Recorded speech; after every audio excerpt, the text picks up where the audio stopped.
You're listening to Keeping It 100 with Mel and Bruce, featuring Larry Carroll, sponsored by the 100 Black Men of Las Vegas. What they see is what they'll be. My name is Mel Tillar. I'm your host, and today we are talking to Karl Catarata, and he is running for School Board District A. Karl, welcome to the show. Thank you so much, Mel. I appreciate it. We're glad to have you on board, especially we're going to be talking about our school board. And you're running, that's a tough job. Tell us this. Why should we vote for you, and why should we want you to be on the school? Absolutely. Thank you so much, Mel. And I believe that we really need to make sure that we are supporting our children and our families at the school board, making sure that we are having different opportunities for our students to have multiple stages of support across their time in the K through 12 system. My campaign is focused on the 3 R's, which are number 1, results, number 1, resources, number 2, readiness. So results through our students, resources for our teachers and our support staff professionals, and readiness, making sure that our kids are career and college ready by the time they graduate high school. So I had the opportunity to be born and raised here in Las Vegas, and I've had the opportunity to work in different levels of Nevada's government, local government, state government, and federal government, and also leveraging my nonprofit expertise and experience in the mentorship space to providing youth the resources, but also organizations the dollars they need in order to support our mentees and our students. So I hope to earn your support, and I hope to earn the vote of many across the district. The district encompasses the areas of Henderson, Boulder City, Searchlight, Laughlin, and Clark County. And I'm looking forward to talking with voters and continuing our work to getting the vote out there. Karl, let's get down into some weeds. The elephant in the room is that the Clark County School District is considered to be one of the worst in the country. That is by data. And as we look at the data, we are in some serious trouble. I mean, we even rate lower than Alabama and Mississippi. We can understand some of those areas that don't have resources, don't have money. The Strip prints money. And I often say that all of us who live in Las Vegas, all of us who live in the county should be embarrassed that this school district is this bad, that it rates this bad. How are you going to make a difference? Absolutely. I think you bring up a good point, right? We rank tremendously behind multiple states when it comes to our funding and our results. So 47th in the different results for math and reading, 48th when it comes to our funding, when it comes to supporting our students in the classroom. You had also mentioned some dysfunction, right? Dysfunction that is happening at the school board when it comes to, we're just seeing leadership as not bringing the political will, I like to say it, when it comes to getting actual results for our students. And then we also see the different branches of Nevada's government, pointing fingers, pointing blame, continuing to sow distrust when it comes to, the school board. I see it as folks look at the school board as a scapegoat when it comes to a scapegoat, but also rightfully so. That the buck ends with the board of trustees when it comes to the different results that we are not seeing in the schools and across the school district. So what I offer to voters is a fresh start, right? I am 26 years old. I would be 30 by the time I leave this seat. I think it's important for us to have fresh, young, experienced leaders who have hope in that we are able to change the system, but also aren't wide-eyed and naive to the process. I think that what I bring to the role is that I bring my experience in local, state, and federal government. I've had the opportunity to work in local government here in Las Vegas to be able to see what those relationships are and what relationships are not at the local level. Our municipalities who just recently put on 4 non-voting trustees to essentially pack the vote or pack influence at the school board. At the state, I currently serve as the chairman of the Nevada Commission on Mentoring.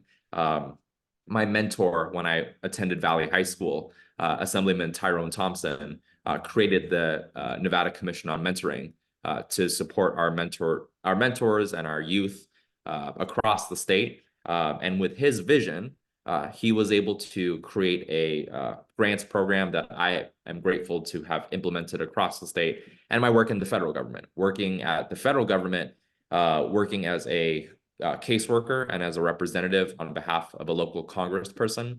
I think I share those experiences with the viewers and with you here today is because that's going to be important when it comes to the school board.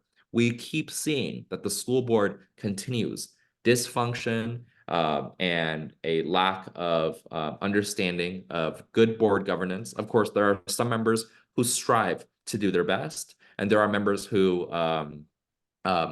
continue and add to the disarray. Hey, But the school board is dysfunctional. We don't need to defend them.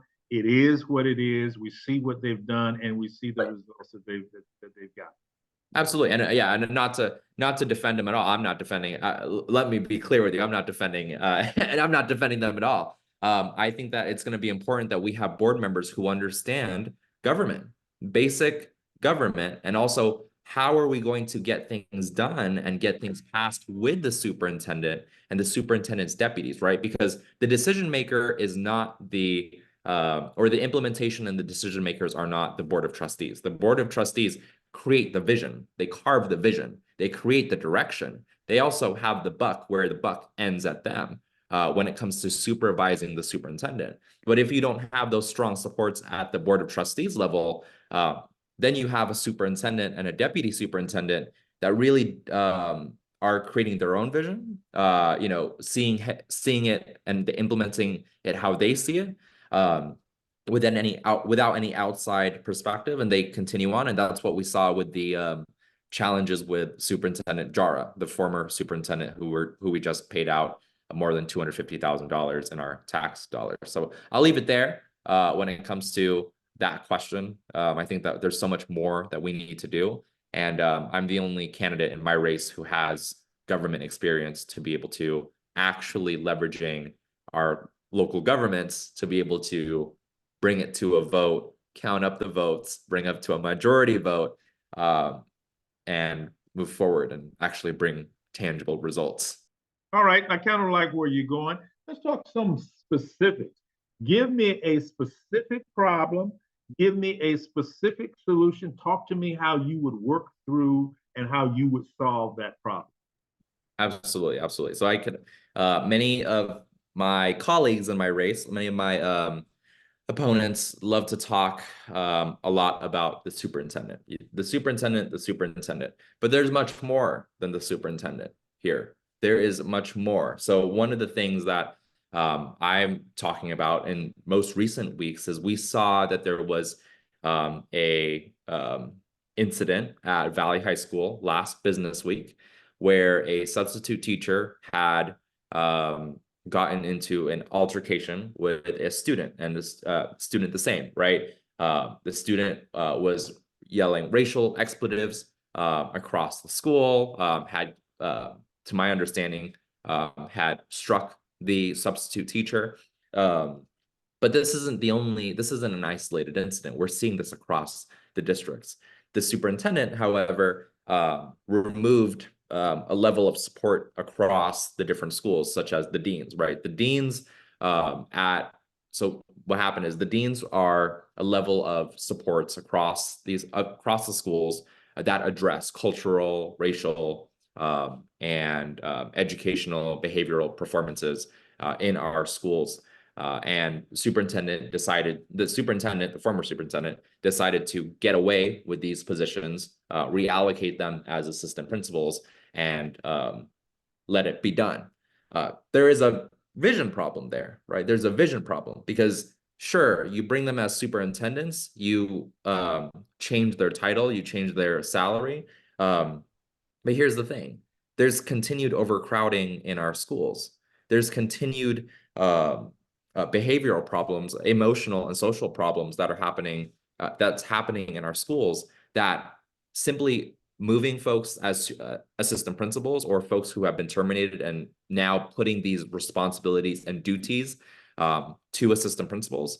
It's essentially doing crowd control in our schools. It's essentially telling our assistant principals, well, you just need to oversee this crowd, which is what we have seen as a result at Valley High School. I'm a proud graduate of Valley High School. If folks look at the video, you will see that there was not a single dean or assistant principal in sight. When I attended that school, the culture of environment on that ramp is to have less than at least 100 or so students, but we saw more than 100 students on that ramp.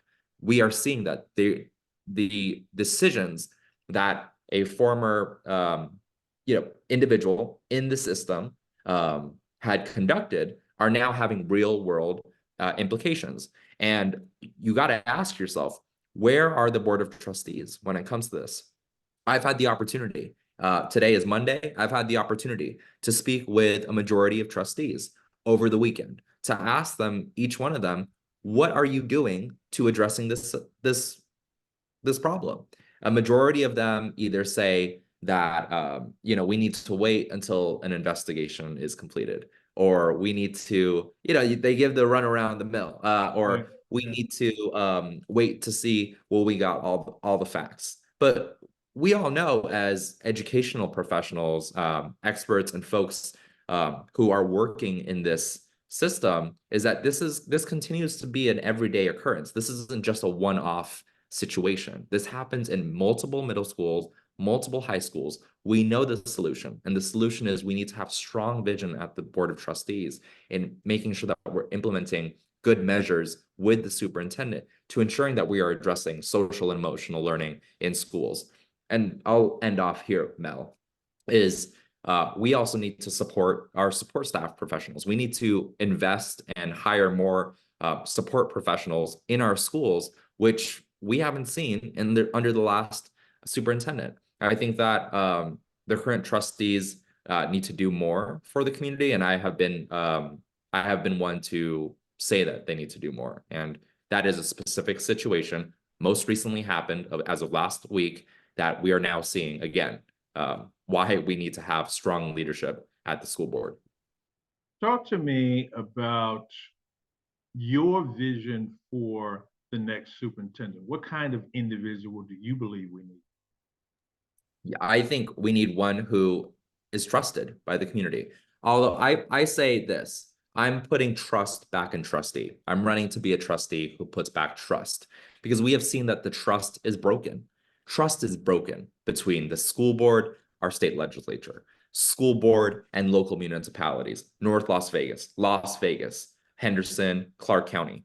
We have seen in most recent times at the county commission, which the meeting last week, that commissioners had very robust questions for the representative of the school board. So what I'm looking for in a superintendent is someone who is really willing to be stern when it comes to our outcomes, really willing to put away the photo ops, put away the smiles and pleasantries, and really looking forward to what are we doing to addressing that we are still 47th in the country. We're 47th in the country. How are we going to move to 46th?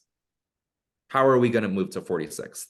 And how are we also going to address different issues that continue to plague our school district, like overcrowding in schools?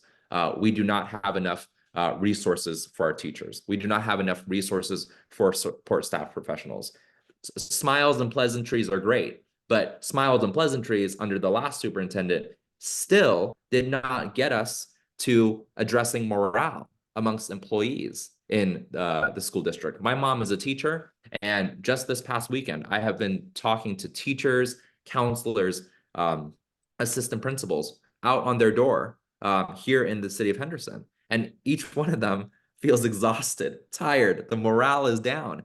They feel invigorated when they see a young candidate like myself talking about the things that we need to do to improve our school board, and makes some folks uncomfortable. I know that this recording may make some folks uncomfortable, but we are speaking truth to the power, are we not? We're kind of speaking the truth, and we need to bring actual results, because whoever is going to be in this role for 4 years cannot sit and rest on their laurels in 4 years.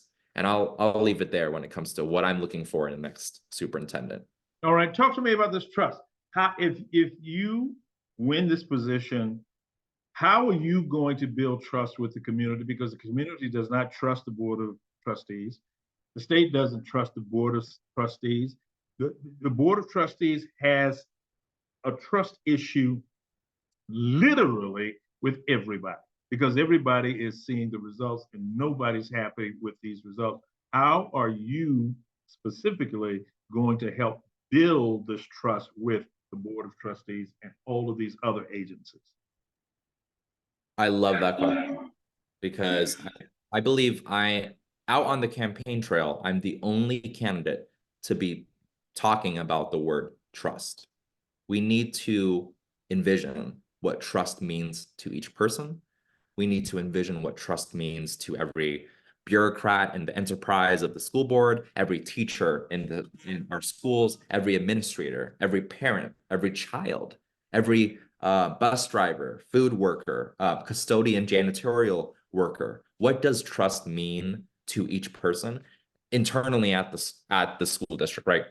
But then also, what does trust mean when it comes to our business community, our legal community, our nonprofit community, our external education community, our parents and families in the community? And also, I'll go as far to even addressing, what does trust mean to our faith leaders? What does trust mean to our folks who are in charter schools and private schools? How do we really get those students back into the public system and really showcase to them, hey, at least consider, even though that you have left the public education system and chosen different options?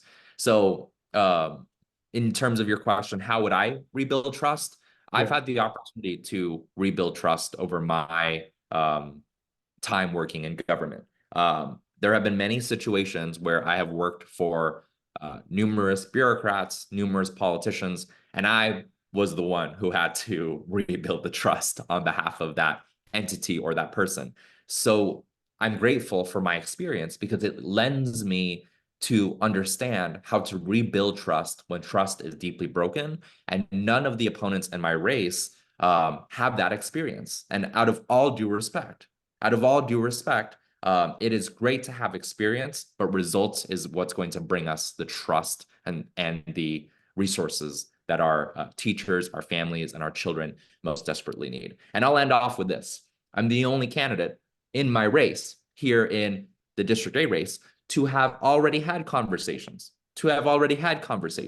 when it comes to different leaders. I've had amazing conversations with the Senate Majority Leader, Nicole Cannizzaro, amazing conversations with Speaker Steve Yeager, amazing conversations with, and I note this in a recent questionnaire from Opportunity 180. I've had the opportunity to have had a conversation with each board member of the Board of Trustees.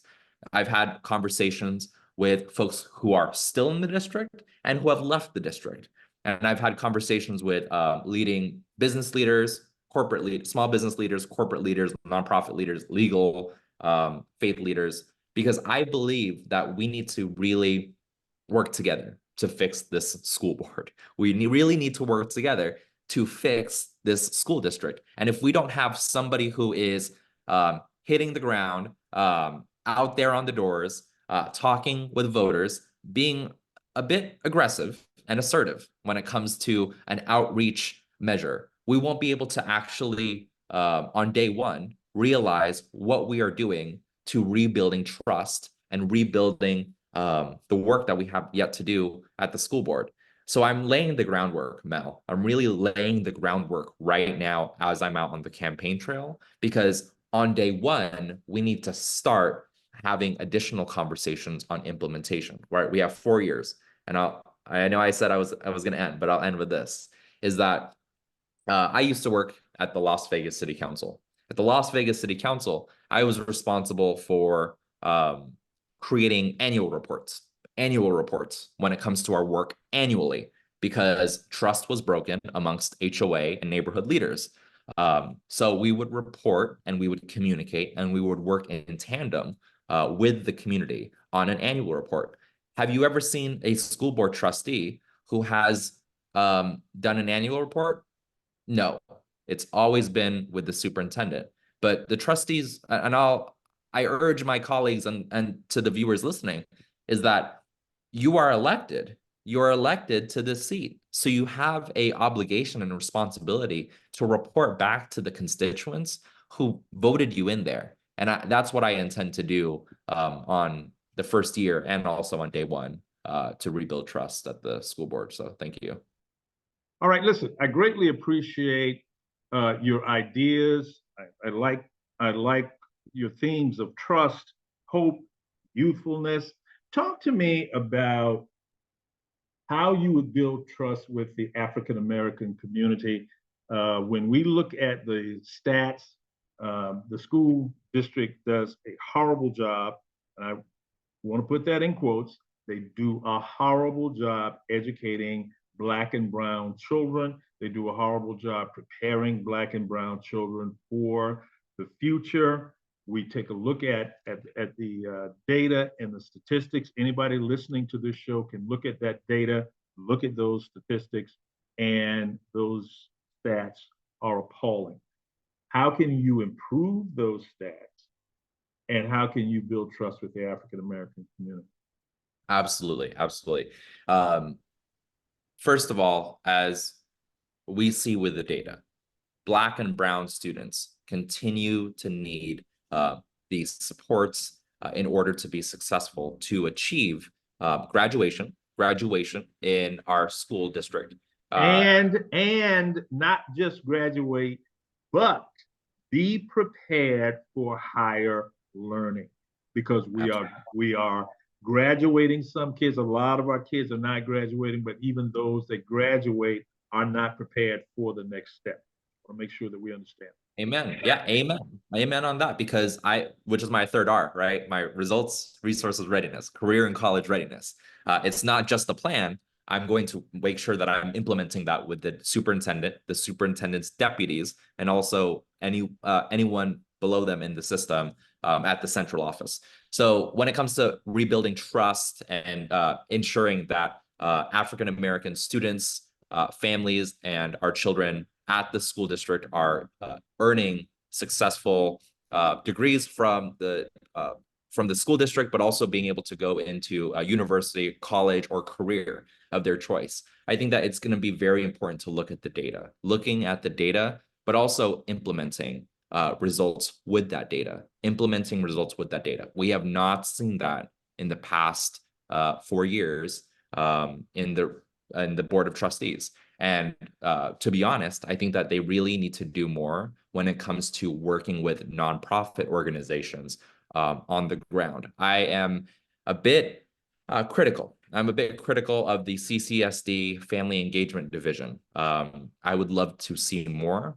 from the Family Engagement Division, as I've heard from many seniors, many families all across the city of Henderson. It begins at home. It begins at home when it comes to students' behavior, the way that they talk to our teachers, the way that they might be motivated to go to school, that they might have struggles when it comes to being able to get to the classroom. And I think that it's going to be very important when it comes to addressing and looking at the data, when it comes to building retrust with the African American community all across the Clark County School District. So that's my first piece. On the second piece on this is that we really need to work together with organizations like 100 Black Men, with My Brother's Keeper, with the different mentorship organizations that I've had the opportunity to work with at the city of Las Vegas, and during my time as my role as chair of the Nevada Commission on Mentoring. I know that these organizations are crucial when it comes to supporting our Black and brown babies and making sure that they are getting the quality education needed to be able to successfully go through our K-12 system. That's the second piece. Third piece, my third and final piece, when it comes to making sure that Black and brown students are protected, supported, is I'm the only candidate that has had the opportunity to speak with public safety officials. We have seen during my time working with different organizations across the Las Vegas Valley, like the NAACP, organizations like No Racism in Schools. We have seen that the brutality towards Black and brown students is unacceptable. And I think it's going to be very important to have a trustee from District A that understands the plight of Black and brown students. Myself being a brown student, graduating from Valley High School, understanding, and not only understanding, but knowing and looking to results when it comes to racial and cultural disparities, understanding how the different isms, classism, sexism, racism, elitism, all the different isms in our systems play a pivotal role in our school district. And we need to have trustees that have that in their vision when they are having stern conversations with the superintendent. I think that's going to be very important for the next 4 years. And I think it's going to be very important as we rebuild trust and get the results needed for our Black and brown students. I bring up public safety because of the fact that it's also important to ensure that, and how do I put this in the most frank terms, is that, Black and brown students are not only targeted when it comes to leaving the classroom and leaving our school campuses. I think that we have seen multiple different incidences across the Clark County School District where Black and brown students are pepper sprayed. They are hit by school district officials. And I think that's something that I am also going to look into because, first of all, frankly, it's unacceptable. And second of all, how does that support the child? How does it support the child? It only teaches them to distrust community. It only teaches them to distrust police. And I think that's going to be very important when it comes to the next 4 years in the school district, is addressing public safety in our schools. And I'll leave it there because I don't want to keep going on about public safety. I could go on about public safety, my friend, but we can get to there. All right, Carl, thank you so much. I greatly appreciate your time. We've learned a lot today. And so we're running out of time, but I want to leave you with the last word. Thank you, Mel. Thank you, Mel. And thank you, Martin. And I am seeing another candidate here as well. So thank you so much for joining. Folks, thank you so much for joining me here today with Mel and 100 Black Men. My name is Karl Catarata, or folks who know me in the community, Karl with a K, because it's a K, not a C. I'm running for the Clark County School District Board of Trustees, District A. In my race, I have the opportunity to bring my local, federal, and state experience to this seat. It's going to be very important for folks to know that I want to bring my 3 R's to the seat: results, resources, and readiness, making sure that our kids are reading by a 3rd grade at a 3rd grade level, doing math at a 3rd grade at a 3rd grade level, resources for our teachers and our support staff professionals, career and college readiness, and making sure that we have a trustee that is really going to stand up and not get bogged down or watered down as they continue on in the district, really holding true to what they promised out on the campaign trail and figuring out what's working, what's not working, and what's possible. We really need to build a future for what's possible for our children in the Clark County School District. And I'm looking forward to accomplishing all of these things and more with 100 Black Men. So I look forward to being in touch, Mel. And thank you, Martin, so much for your time. Ladies and gentlemen, his name is Karl Catarata, and he wants to be a member of the school board representing District A. You've been listening to Keeping It 100 with Mel and Bruce, featuring Larry Carroll, sponsored by the 100 Black Men of Las Vegas. What they see is what they'll be. I'm Mel Tillar, your host, and until next time, keep it 100.